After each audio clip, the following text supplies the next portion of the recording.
கைசி நேற்று எப்சி எப்படி போச்சு நடச்சும் பார்ப்பேன். நேற்று எப்சில் என்ன கட்டுறாங்கன்னா கையில் இல்லை வீட்டுக்கு வராங்க. அப்போ குடும்பமே எப்படி சந்தோஷப்படுறாங்க. என்ன நினச்சபடி லோன் கிடச்சிருச்சா அப்படின்னு ஆனந்தி கேட்குறாங்க.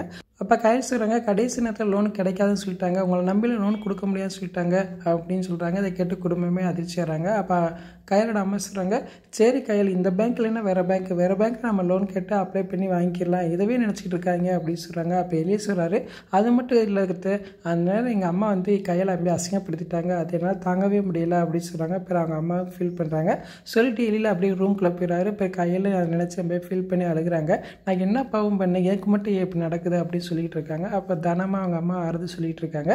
அதுக்கப்புறம் பார்த்தா ஆறுமுகம் வந்து மூட்டிட்டு புலம்பிக்கிட்டு இருக்கா.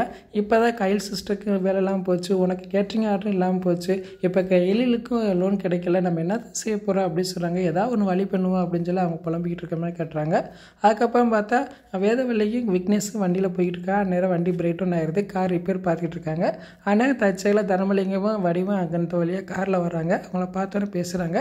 என்ன மாப்பிள்ள, குழந்தை பிறந்தப்பறம் நீ தேவி ஒரு நிமிஷம் கூட வந்து பார்க்கவே வரல, தேவியை கூட விடுங்க, பிறந்தது உங்கள் ரத்தம், நீங்கள் உங்கள் ரத்தத்தை பார்க்கணும்னு தோணலையா அப்படின்னு எடுத்து சொல்லிக்கிட்டு இருக்காரு. அப்படியே விக்னேஷ் மனசு கொஞ்சம் கொஞ்சமாக மனசு மாறமாக கட்டுறாங்க.